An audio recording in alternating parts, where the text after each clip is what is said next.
Over 200 million people currently in the United States are being screwed over because of one thing.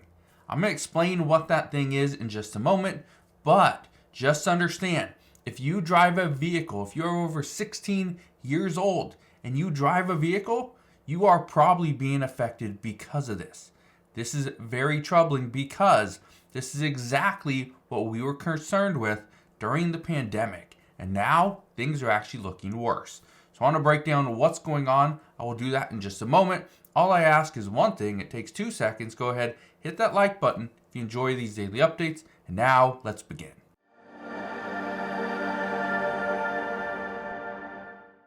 So what could have gone on during the pandemic where everything was closed, prices were rising, people were staying home? Well, here's what's going on right now. Soaring insurance costs are hitting as U.S. buyers finally get a break on car prices. One of the things that I've been discussing over the past few months is how we are seeing car prices fall. They are falling because now new cars are coming in. We are seeing new cars that have been produced over the past couple years, or really the past year, that's now being reintroduced into the market, which is bringing prices down. This is good for the American people. The problem is we are now paying a oddly high amount for car insurance. Car insurance prices continue to go up, and in some states, it's far worse. Now I want to explain what's going on, because one of the things that we have been seeing is that people are now able to afford a new car or a nicer car. The problem is the insurance. It's not the payment of the car, which again is somewhat troubling, because a new car payment today averages about $738 per month. And let me just ask you this. Could you afford a $738 monthly car payment? For most people, that is not something they would even consider, mainly because it is too expensive. When you factor in, you have a rent payment or a mortgage you have to pay. You have obviously your car payment, but when you factor all the other expenses in, okay, medications, possibly just insurance in general, not auto insurance, but you start factoring in all that stuff, childcare, which just for a family, okay, just for a small family, you would pay over $300 per month for childcare. Okay? Over $300 per month. This is for one kid. In most cases, you're spending between $500 and $700 per month on childcare. And then you factor in a $700 car payment. For most people, it's not something that they could even do. Now I want to read you the beginning of this. Okay? Look at this. This is an article from Reuters. It says, a new form of sticker shock has hit American car buyers like Darren Davis. In January, when the 56-year-old Dallas real estate agent renewed the insurance on a pearly white 2024 Cadillac XT4 that he bought just a few months earlier, the rate nearly doubled. He says, it takes the fun out of owning a new car when you're paying so much money. One thing I can tell you is this is one of the things that most people never even look at. They don't look at how much it's going to cost to buy a new car. This is one of the first things I would do. First things I do is I want to know how much is it going to cost to insure this vehicle versus that one. Most people don't do it. They're so excited they're about to get a new car that they don't even care. Look at this. It says car prices have eased as the supply chain snarls of the pandemic, especially shortages of vital computer chips, have untangled and automakers boost inventories on their lots. Meanwhile, factors including rising costs associated with repairing increasingly complicated vehicles and more storm damage amid climate change is pushing insurance rates higher. I want to show you a chart. Look at this chart right here. It says insurance sticker shock sets in. It said the cost of auto insurance has rocketed in the last year by the most since 1970s, just as vehicle prices were about to start cheapening up. The red line that is going up, you can see it right here. And so if we go back to right here, this is 2020, okay? Everything was in line. Everything was very close. Then we had the pandemic. It hit. And the cost of insurance premiums dropped, but yet new and used vehicle prices, they continued to go up. You can see that here. Okay, vehicle prices shot up. And the reason why vehicle prices shot up was because there was no new cars. That's why used vehicles got so expensive and over 40% more expensive. But now everything started coming back down. So here in 2022, probably like June, July 2022, everything started kind of realigning. And then it started becoming a little bit cheaper, except the red line is auto insurance premiums. They're 22.2% more expensive.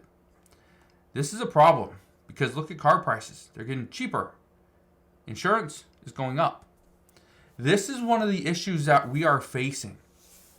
Okay, I hate to say this, but the problem is, wages have gone up, which now means you are going to pay more to get a car fixed through a auto body shop, right? You are also seeing if you want to get it painted, well, that costs more money. The materials cost more. The labor costs more as well. But here's something else.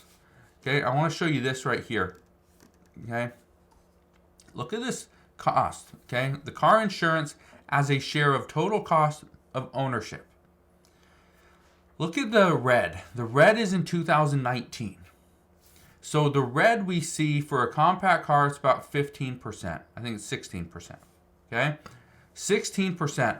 The total for car insurance, the total cost of car ownership is 16%. You look at that today, it's 26%.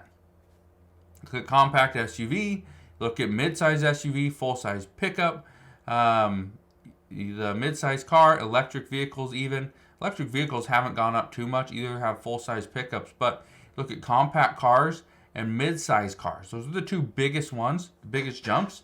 Those are also the ones that people have the most of. Okay, the compact cars, compact SUVs, and mid-size cars. Those are what people have the most of. That's troubling. Now, look at this. Let's read this together.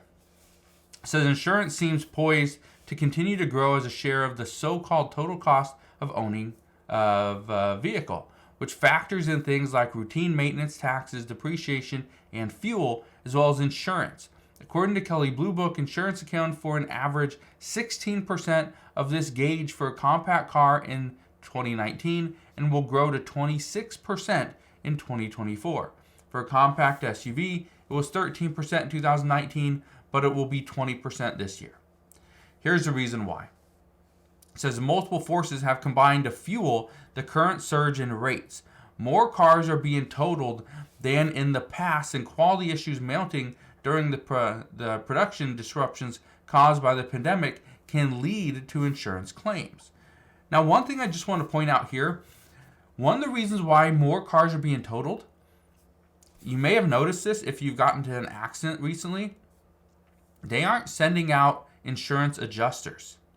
They're not trying to appraise the damage. Okay? They're not trying to do that. What they are doing is many of these insurance companies are asking for a lot of pictures. If you can send them a bunch of pictures or videos, do that. Then they're taking those pictures and they're running it through software. It's almost using artificial intelligence to tell them what is damage based off of a picture or a video. Then they will send you a quote. Okay, this is how much it's going to cost. This is what we're going to give you. Well, we are just going to total your car because your car is only worth $5,000. The damage, because of the cost of wages and supplies, is going to be $6,000. It's more than the price of the car. We are just going to total it. That is what we are facing. Let's keep reading this. Also says a shortage of mechanics has meant it takes longer to fix a car, which in turn drives up the cost of insurance companies that provide rental cars to policyholders, waiting for those repairs. A typical car is also increasingly laden with electronics that can make them costlier and more difficult to repair. It says here, a bumper-to-bumper A bumper is just a bumper, but a bumper full of sensors costs more to repair. Lastly, it says, meanwhile, Davis, the Dallas real estate agent who bought a new Cadillac, said he eventually found a cheaper option, bundling his car and homeowner's insurance and increasing the deductible. This is also one of the reasons why some people are getting almost pinched, because they're increasing the deductible in order to afford the payment. But if they ever get into an accident and their deductible is potentially $1,000, here's the problem.